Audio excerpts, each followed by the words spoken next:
New at 5, the circus has come to town, and in true New Orleans style. The Ringling Brothers and Barnum Bailey Circus was welcomed to the Big Easy this morning by, what else? A parade through downtown. The Crescent City Summer Celebration Parade rolled with ringmasters, clowns, and its famous elephants from its Legend Show, which will run this Thursday through Sunday at the Smoothie King Center. From Commitment 2015 tonight, new fundraising numbers are in from the state ethics board, and Democrats trail Republicans in the races for governor and lieutenant governor. They show that in gubernatorial campaigns, GOP contender Senator David Vitter is leading, having raised $1.3 million.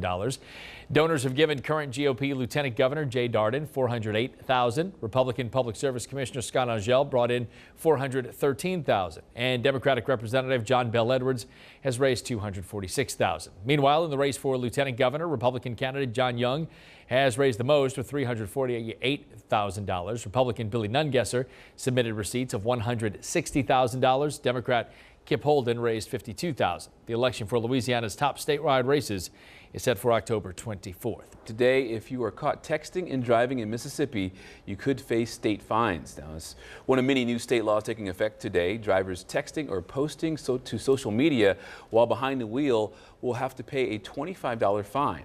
The state is, however, giving drivers a break by getting rid of the $5 annual vehicle inspection sticker. Another new law in Mississippi eliminates the need for a concealed carry license to have a gun in a purse or a briefcase. Now turning to sports, the United States Women's World Cup soccer team is now only one win away from claiming the trophy. Team USA is now heading to the finals. The second-seeded team faced off against top-ranked Germany in the semifinals yesterday and won 2-0. Yeah, this is the first time the Stars and Stripes have played for a World Cup since they won in 1999. Team USA will play in the final Sunday evening, facing the winner of tonight's semifinal between England and Japan. Well, now turning to what is trending this morning. After a decade of marriage, Ben Affleck and Jennifer Garner are calling it quits. They're getting a divorce. In a statement released Tuesday, the pair stated, quote, "We go forward with love and friendship for one another and a commitment to co-parenting our children." The couple has also asked for privacy to be respected during this time. They married back on June 29th, 2005, so exactly a year ago on their 10th anniversary. And Alex Trebek may have just given Will Smith a run for his money. I love this. The Jeopardy host proved that he is a fan of Smith's show, The Fresh Prince of Bel-Air, just like the rest of us, on Monday night. Yeah, Trebek actually started rapping the theme song to the 90s sitcom while reading a clue. And of course, we have it for you. Take a listen to how he did. To this 90s sitcom, I pulled up to the house about 7 or 8, and I yelled to the cabbie, "Yo, Holmes, smell you later." The guy should have continued. Like, the contestant just answered the question. He should have, finished it up. I like the breathy notes that he had with the rap, though. Look, he was getting into it. He was getting into it. All right, well, check this out. If you are an Apple user, many of us are, you may have played around with Siri, the phone's digital assistant. Yeah, well, you know what? Social media is abuzz this morning with reactions to Siri's response to an impossible math question. So check this out. Apparently, if you ask Siri what is 0 divided by 0, you're going to get a sassy response. Let's try this out. Siri, what is 0 divided by 0? Imagine that you have 0 cookies and you split them evenly among 0 friends. How many cookies does each person get? See, it doesn't make sense. And Cookie Monster is sad that there are no cookies. And you are sad that you have no friends. I have no friends?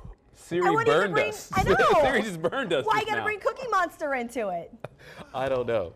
But the no friends part is a little much, Siri. Siri. Oh, look, Siri's got an attitude. I mean, you talk about emotions, like how computers can't have emotions. That's an emotional sassy, response. Siri. That's pretty funny, I have though. no friends. I wonder what else, what other things that she responds to in an unusual manner. You should call her a name. Siri. Siri. Call her a name. Do it, Damon Singleton. Call her out. Never mind. Let's move on. Time now to take a look at stories parish by parish. We begin today in Lafourche Parish. A Choctaw man was arrested Friday afternoon for impersonating a police officer and attempting to make a traffic stop in Thibodaux. 50-year-old Peter Chasson claimed that he was playing a joke on a woman who said that she was targeted by a pickup truck with a flashing blue strobe light on Laurel Valley Road around 3:45 that afternoon. The woman pulled into a relative's driveway and Chasson drove away. He was later located, booked, and later released on a $10,000 bond on Friday night. Also in Lafourche Parish, a woman is charged with more than 50 counts of forgery and theft after allegedly stealing from an elderly person. Detectives say 28-year-old Cara Dubois stole more than $12,000 by cashing checks and making charges on the victim's credit cards. She was booked on multiple theft and forgery counts and is being held at the Lafourche Parish Prison. And finally, new numbers of around the state show lightning strikes more than twice in Louisiana. The state ranks 4th in the country for lightning claims in 2014, according to a top 10 list released by insurance company State Farm this week. It says that they paid for more than 1,300 Louisiana lightning claims last year, doling out more than $6.5 million in repairs. The state of Georgia led the nation in lightning claims with $16 million in repairs. So those are just few of our stories now, parish by parish. To see more of our reports, go to our website, WDSU.com. No information from the Orleans Parish coroner. A woman found in the trunk of a burned out car in New Orleans East on Sunday died from gunshot wounds. Officials say 31-year-old Lindsay Rouse did not die from burn wounds.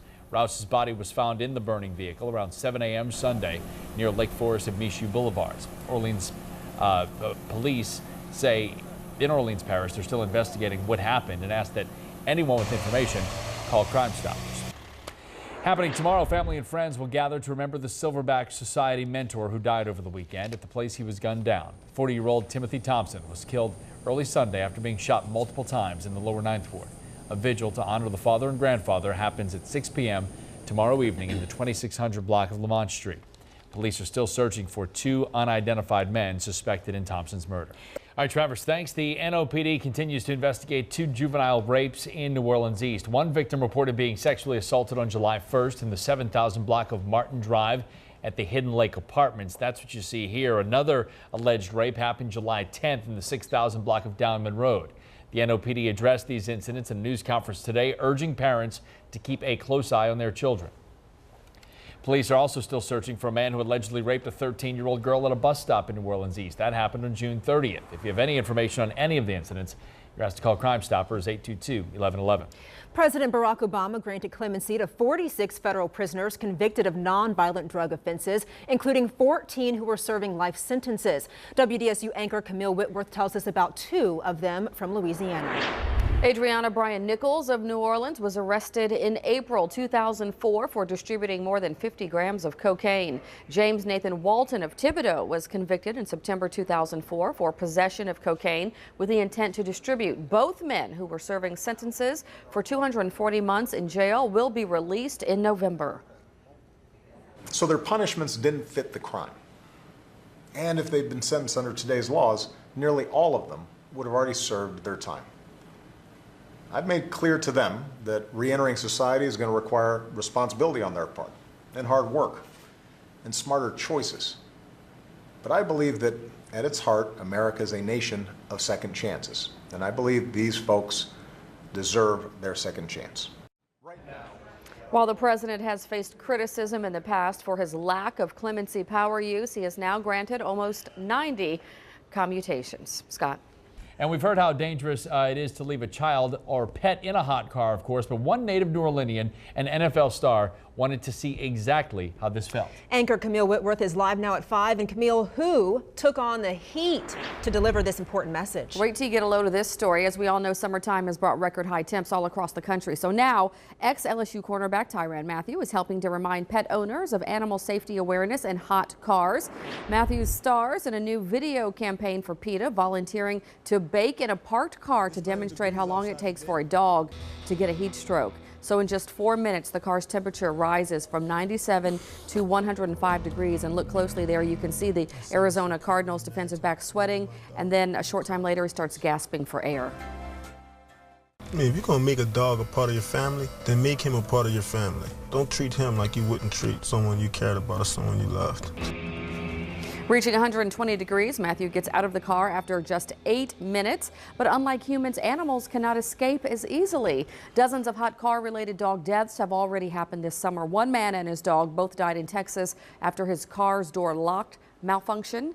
And then a missing dog in New Mexico was found dead inside of a neighbor's hot car. The video urges anyone who sees a dog locked in a vehicle to pick up the phone and call 911. Scott. All right, Camille, thanks. And that's certainly. And now from Baton Rouge, lawmakers will not be returning to the state capitol for veto session. Vote tallies released this morning show that a 26 out of 39 senator majority voted against the gathering. A special override session was considered after Governor Bobby Jindal vetoed 9 bills and took items from the state budget in the last legislative session. The most criticized of Jindal's vetoes was a rejected 1.5% pension increase for public school teachers and retired state employees. In Jefferson Parish now, authorities searching for a man who they say is linked to an armed robbery in Fat City. 18-year-old LaRondre Williams of Metairie was identified. Officers say they were searching the Fat City area on July 8th due to recent robberies. Williams fired his gun and ran down Edenborn Avenue when police saw him. The Jefferson Parish Sheriff's Office has been unable to locate Williams so far. So if you have any information on Williams, you are urged to call Crime Stoppers. And now in Marrero, a murder suspect who escaped from an Avoyelles Parish women's prison has been captured. 24-year-old Melissa Hayes of Alexandria was caught Wednesday, 4 days after she escaped the Cottonport Women's Prison. Hayes is facing a murder charge after a double homicide at an Alexandria apartment in February. Investigators say Hayes broke a lock at the prison and climbed over a razor wire fence to escape July 11th. And a heads up for people in Metairie, 2 westbound lanes of Veterans Boulevard at Cena Drive will be closed beginning tonight at 8 p.m. The closure is due to repairs on a drain line. Only 1 lane will be closed at a time, leaving 2 lanes available for travel. The repairs are scheduled to be finished by Monday at 5 a.m. Happening tomorrow, the LSU Health New Orleans Human Development Center will host a free health fair. The event will feature stations on various health issues and nutrition. Free snowballs, a spacewalk, and a concert are planned. The community health fair is scheduled from 10 a.m. to 2 p.m. at McMillan's First Steps Child Care Development Center on South Claiborne. A festival in Central City this weekend as well will celebrate peace over violence. The 2nd annual Ceasefire Festival will bring together city officials and community organizations working to reduce street violence in New Orleans. Ceasefire is an initiative of NOLA for Life, Mayor Mitch Landrieu's 2012 strategy to tackle the city's high murder rate. The festival is Saturday from noon until 4 on Aretha Castle Haley Boulevard between MLK and Irado. Also new at 5, it's been almost 10 days since the New Orleans family has seen or heard from their elderly brother. Anchor Camille Whitworth got a call from the worried relatives hoping to get the word out. She's live at 5 now with the latest information in this case. Camille? Scott, a really sad case here. The family of Earl Jake Bo Johnson Jr. is desperate for answers about where he could be. The 73-year-old was last seen on July 19th. So take a look at your screen. You can see this is a picture of him. He was reported missing after he did not attend a scheduled meeting the following day. The family says they've searched jails, they've searched hospitals, they've been all uptown, downtown, all over the New Orleans area hoping to find him. His sister says Johnson is ill, has mental issues, and has gone now 9 days without required medicine.